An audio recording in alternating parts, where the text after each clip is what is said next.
بہترین فیصلے چاہتے ہو تو سب اللہ پر چھوڑ دو۔ اللہ پر یقین سخت اندھیرے میں بھی روشنیاں پیدا کر دیتا ہے۔ زمانے کا کام ہے مشکل میں ڈالنا، اور اللہ کا کام ہے مشکل سے نکالنا۔ ٹوٹے ہوئے دل کی آواز صرف اللہ کو سنائی دیتی ہے۔ جب ہم ٹوٹ کر بکھرتے ہیں تو سب سے پہلے اللہ کو دکھائی دیتے ہیں۔ جب ہم دنیا میں کوئی ایسا انسان ڈھونڈ نہیں پاتے جسے اپنی تکلیف بتائیں، تب وہ ہمیں سنتا ہے۔ جب اس پوری کائنات میں خود کو اکیلا محسوس کرتے ہیں تو اللہ کو اپنے ساتھ کھڑا پاتے ہیں۔ پھر یہ مایوسی کیسی؟ جس کا اللہ ہے وہ رو سکتا ہے، بکھر سکتا ہے، ٹوٹ سکتا ہے، لیکن کبھی مایوس نہیں ہو سکتا۔ جو آنسو ہم اللہ کے سامنے بہاتے ہیں وہی آنسو ہمارے لیے سکون کا باعث بنتے ہیں۔ محبت تو اللہ کی صفت ہے۔ محبت کرنے والا شخص بد کردار نہیں ہوتا۔ تم مقدر کے پیچھے مت بھاگو، بلکہ مقدر بنانے والے کو تلاش کرو، پھر دیکھو کیسے سب کچھ بدل جائے گا۔ ان کے دل پھر مطمئن ہو جاتے ہیں جو اللہ کی رضا میں راضی ہونا سیکھ جاتے ہیں۔ جب دل ضد پر آتا ہے تب اللہ امتحان دے کر آزماتا ہے۔ اللہ کا منصوبہ آپ کے خوابوں سے بہتر ہے، اور پھر لے آتا ہے اپنے بندے کو اس راستے جس راستے وہ اللہ پر کامل یقین رکھنے لگتا ہے۔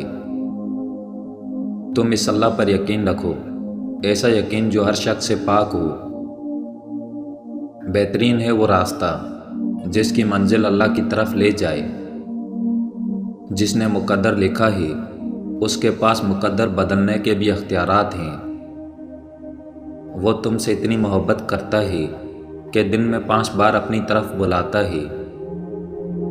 صبر انسان کو اندر سے مضبوط کرتا ہے۔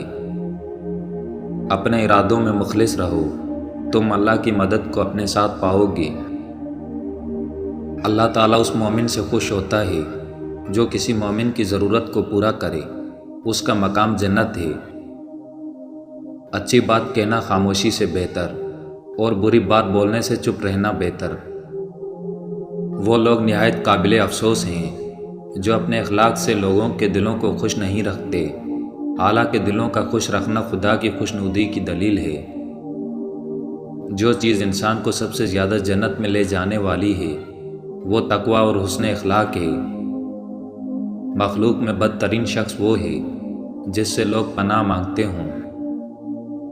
اپنے نفس کو قابو میں رکھو، اسے من مانی نہ کرنے دو، ورنہ وہ زیادہ سے زیادہ خواہشات پیدا کرے گا۔ جس کا ظاہر باطن کا آئینہ دار نہ ہو اس کی صحبت سے پرہیز کرو۔ جو دنیاوی عزت چاہتا ہے اسے چاہیے کہ 3 چیزوں سے کنارہ کش ہو جائے: مخلوق سے اظہار حاجت کرنا، دوسروں میں عیب نکالنا، کسی کے مہمان کے ساتھ جانا۔ انصاف کی گھڑی عمر بھر کی عبادت سے بہتر ہے۔ جس طرح جنت میں رونا عجیب سی بات ہے، اسی طرح دنیا میں ہنسنا بھی تعجب انگیز ہے، کیونکہ جنت نہ تو رونے کی جگہ ہے اور نہ دنیا ہنسنے کی جگہ۔ اگر خدا کے ڈر سے ایک آنسو بھی نکل پڑے تو وہ عمر بھر کے رونے سے بہتر ہے جس میں خوف الہی شامل نہ ہو۔ خوش نصیب شخص وہ نہیں جس کا نصیب اچھا ہو، بلکہ خوش نصیب وہ ہے جو اپنے نصیب پر خوش ہو۔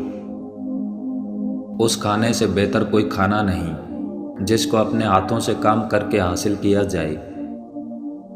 جب تمہارے دل میں کسی کے لیے نفرت پیدا ہونے لگے تو تم اس کی اچھائیوں کو دیکھنے لگو۔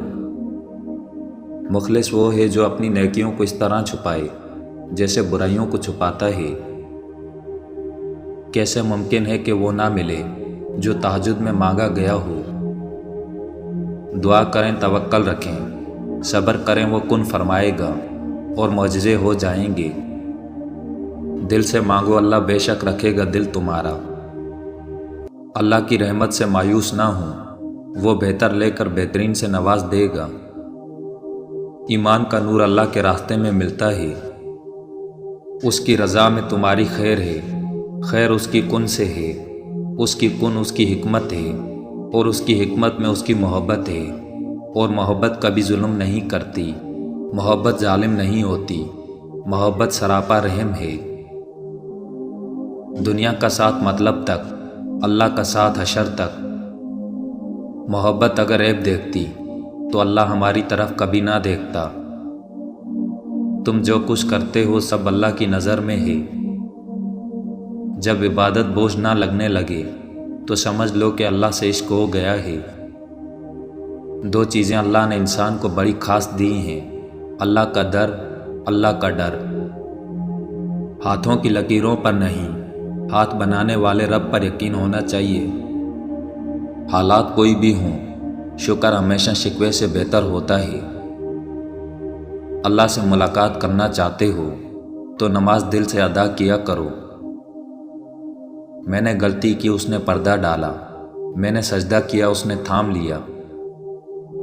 وہ رب اتنا کریم ہے کہ ناراض بھی ہو تو بھوکا نہیں سونے دیتا۔ تم اللہ کے آگے رو لیا کرو، وہ تمہیں کسی اور کے آگے رونے نہیں دے گا۔ اللہ کے فیصلوں پر راضی ہو جانے سے مشکلیں آسان ہو جاتی ہیں۔